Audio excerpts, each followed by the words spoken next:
Hey, what's going on everybody? Welcome back to another episode of my tips and tricks series, and before we get started, I want to talk about a few really exciting things that have been going on behind the scenes. First of all, I've been hard at work on designing custom shirts, shorts, hats, socks, you name it.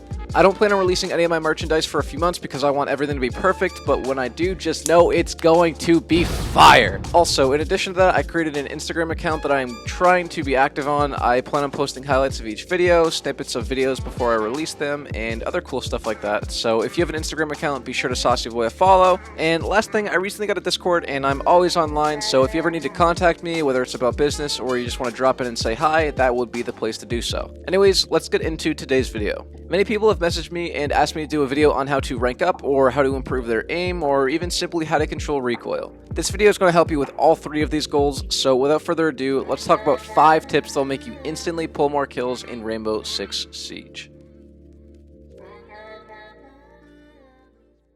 Tip number 1. Analyze your current game. When you want to improve on a certain skill or asset, you must first understand your area of weakness. If you want to learn how to drop more kills, it is essential to recognize the mistakes that you are currently making. One very helpful and easy way to identify your mistakes is to look at the scoreboard after each and every game. Your amount of kills and deaths will tell the entire story for you. I'm going to break it down into 2 simple categories. On one side, we have games where you go 3 kills and 7 deaths, and on the other side, we have games where you go 2 kills and 2 deaths. Alright, first let's analyze the player going 3 and 7. When you die 7 times, it means that you encountered an opponent at least 7 times throughout the match. Duh, that's pretty obvious. What can I possibly learn from this? Well, if you think about it, this means that you had at least 7 more chances to kill somebody, and if you played your cards perfectly, you could have ended up being at least 10 and 0, meaning there's a lot of room for improvement. Considering that you got in this many engagements in the first place, you're most likely already putting yourself in the right situations to succeed, but you are simply losing the gunfights. Here's a list of things that you could potentially be doing wrong. Number 1.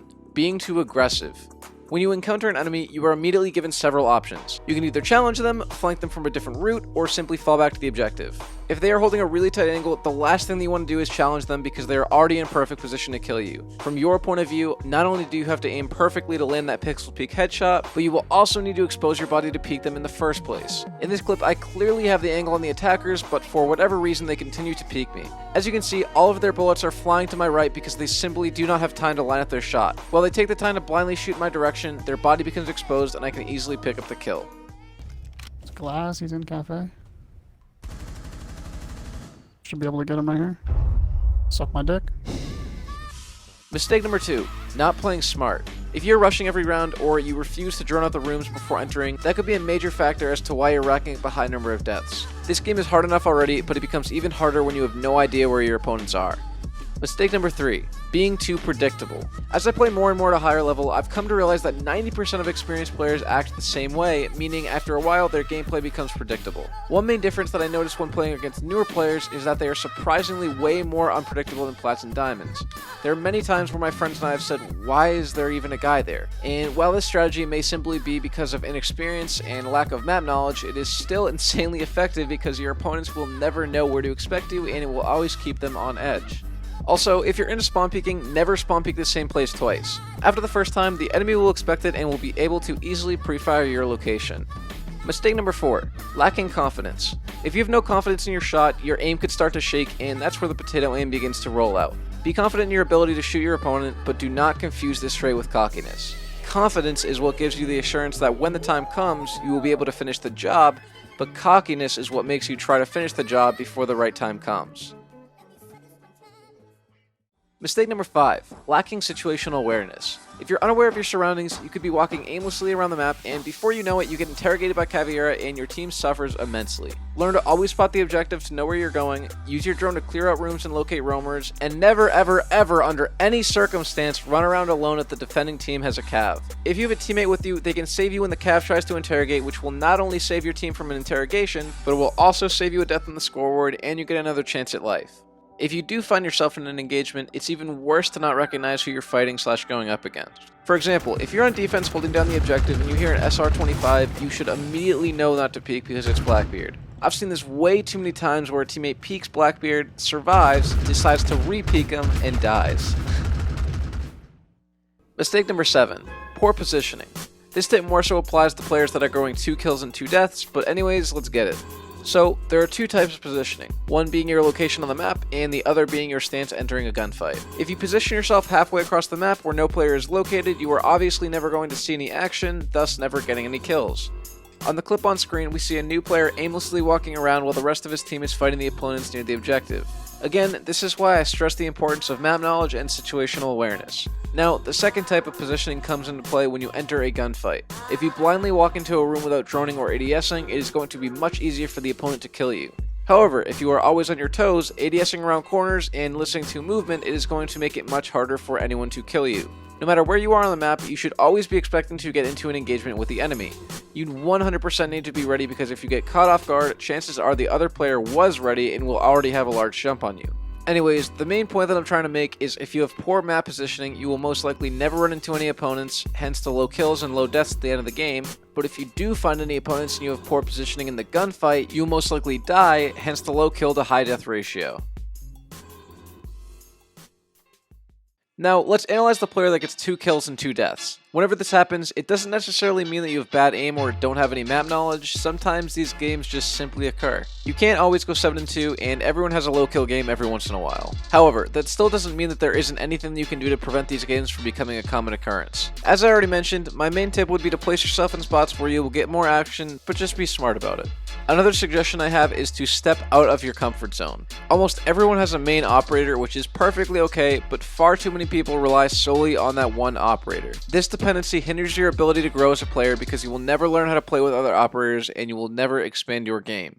If this perfectly describes you, I would heavily recommend that you stop playing your main operator for 3 or 4 days. Try out other operators, step out of your norm, and learn to be comfortable with being uncomfortable.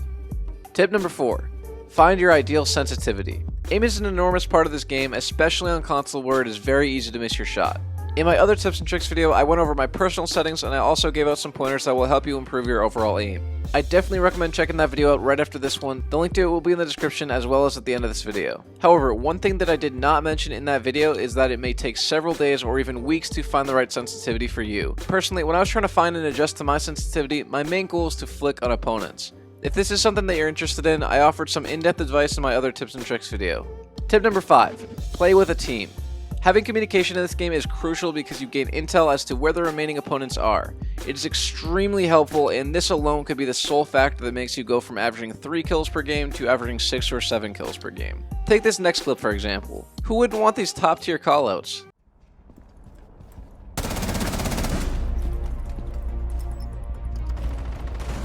One friendly operator remaining. Chris, Miras and OBJ. Is that mine? What a lie. What a lie. Okay, OBJ should be clear. This is the same guy that just said Mira was an objective. But in all seriousness, having teammates helps out a lot. Not only do they help you in the game, but they make it more enjoyable. My friends are some funny ass people, and I don't even know if I would find pleasure in this game if it wasn't for them. So, quick suggestion, get yourself some friends to play with. If you don't have any friends, solution, join my Discord, link will be in the description. All you gotta do is ask if anyone's down to play, and I'm sure you can link up with other players in my Discord. Or, you could just solo queue and drop down to Copper. The choice is yours. Make the right decision. Link is in description. Bars. Anyways, that's all I got for this video. I really hope you guys enjoyed, and if you were able to learn something, please leave a like. If this is one of the first videos that you're watching, please go check out some of my other content and hit that subscribe button. I promise. Now, let's analyze the player that gets 2 kills and 2 deaths. Whenever this happens, it doesn't necessarily mean that you have bad aim or don't have any map knowledge. Sometimes these games just simply occur. You can't always go 7-2, and everyone has a low kill game every once in a while. However, that still doesn't mean that there isn't anything you can do to prevent these games from becoming a common occurrence. As I already mentioned, my main tip would be to place yourself in spots where you will get more action, but just be smart about it. Another suggestion I have is to step out of your comfort zone. Almost everyone has a main operator